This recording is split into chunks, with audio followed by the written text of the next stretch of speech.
बिस्मिल्लाहिर्रहमानिर्रहीम। अस्सलाम वालेकुम नाज़रीन, आप देख रहे हैं फलक टी में आपका मेज़बान मोहम्मद यूसुफ। सियासी गहमा गहमी के मुतालिक आज हमारी दूसरा प्रोग्राम है और आज का प्रोग्राम हमारा कुछ ख़ास होने वाला है, क्योंकि आज के प्रोग्राम में हमारे मेहमान खुसूसी एक अहम शख्सियत है। वो शख्सियत है जो कोहिस्तान के सरज़मीन पे बानियान जमीयत उलमा इस्लाम शुमार किए जाते हैं, और वो शख्सियत है जो कोहिस्तान के अक्सर उलमा के उस्ताद हैं। एक ऐसी शख्सियत है जो खैबर पुख्तनख्वा की मजलिस अमूमी के रुकन है, और उनके ख़ानदान के जमीयत उलमा इस्लाम के लिए बहुत बड़ी कुर्बानियाँ हैं। लोगों के बहुत सारे एतराज़ात में से एक एतराज़ ये भी है कि मौलाना असमतुल्लाह साहब और सजादुल्लाह साहब को जमीयत उलमा इस्लाम ने किस बुनियाद पे टिकट इशू किया है। हालांकि लोगों का कहना ये है कि ये दोनों अशास जमात के साथ बेवफाई कर चुके हैं, ये दोनों अशास जमात के साथ ख़यानत कर चुके हैं। इन दोनों लोगों ने जमात को मुश्किल चौराहे पे छोड़ा है।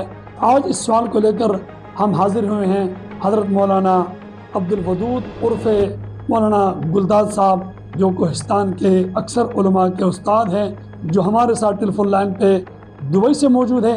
हज़रत वक़्त देने का बहुत बहुत शुक्रिया। हज़रत, ये जो सवाल है लोगों की तरफ से, आप इस सवाल को किस अंदाज के अंदर हैंडल करते हैं और लोगों के सवाल का क्या जवाब देते हैं? जनाब मौलाना मोहम्मद यूसुफ मद्दज़िल्लुल आली, मैं आपके तहे दिल से शुक्रिया अदा करता हूँ कि आपने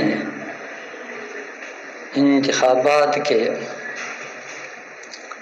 बेज़ाब्तिगियों और फरसूदियों का तारीख़ बयान करने का मुतालबा किया। मेरे नज़र में लीडर होने के लिए शुरूत सलासे ज़रूरी है। एक ये कि वो जमात से मुनासिब वाबस्ता हो। मैं ये नहीं कहता हूँ कि वो तहज्जुद गुजार हो, वो इंतहाई शेख हो। अलबत्ता मैं ये कहूँ कि वो जमात से और जमात की पॉलिसियों से वो वाबस्ता हो। और दूसरी बात यह है कि उसके यहाँ इलेक्शन लड़ने के लिए मुनासिब मालियत हो। और तीसरा ये कि उसके पास कम अज़ कम कुछ वोट बैंक हो, ताकि मज़ीद आगे पीछे से वो जमा करके कामयाब। तो इसी तरह हमारे हलके में अगर कर सकते तो मौलवी दिलदार कर सकता था, मौलवी करीमदाद भी हाल था। लेकिन उन दोनों के हाल ये है कि वो हमेशा इत्तिफाक़ को परवान चढ़ाते हैं और जमात से वाबस्तगी के बजाय उम्मीद का साथ देते हैं।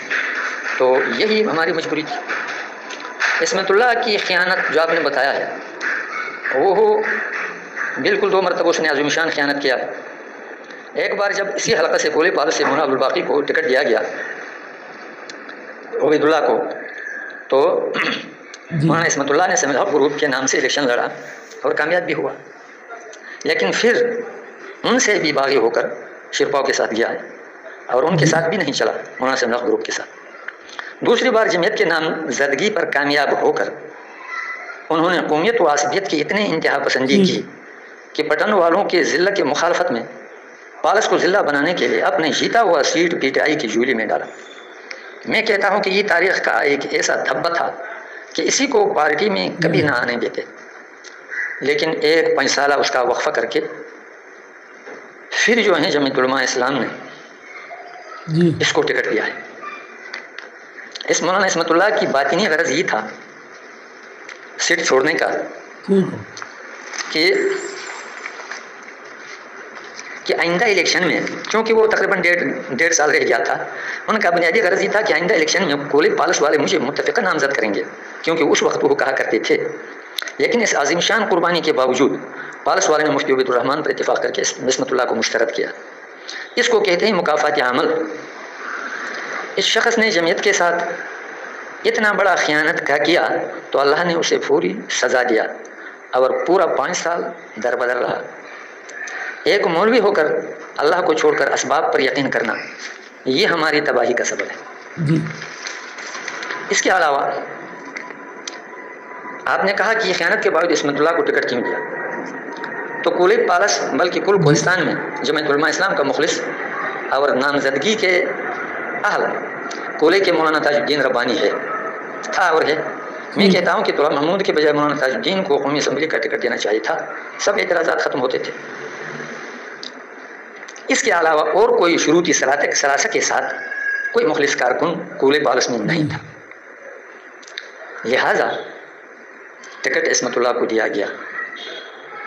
تو جی تو اس کو ٹکٹ اس لیے دیا گیا، کیوں دیا گیا یہ تو اکابر کو ہی پتہ ہوگا، مولانا تاج الدین نے کچھ تفصیل بتایا ہے، میں آپ کو پتہ ہے کہ دبئی میں ہوں، مجھے اس کا تفصیل علم نہیں، لیکن ایسے موقعوں پر ہمارے سیاسی لوگ کہتے ہیں کہ صبح کا بھولا ہوا شام کو گھر آیا، تو اس کا بھولا نہیں کہا جا سکتا ہے، نیز یہ بھی کہا جا سکتا ہے کہ توبہ اللہ قبول کرتا ہے، تو ہم نے توبہ قبول کیا تو کون سی جرم کا کام کیا، اور پھر یہ بھی کہتے ہیں کہ مجبوری کا نام شکریہ۔ یہ تھے ہمارے ساتھ مولانا عبدالودود عرف گلدار دامت برکاتہم العالیہ، اور اسی طرح ہمارا یہ پروگرام ان کے ساتھ نشست بنشست جاری رہے گا۔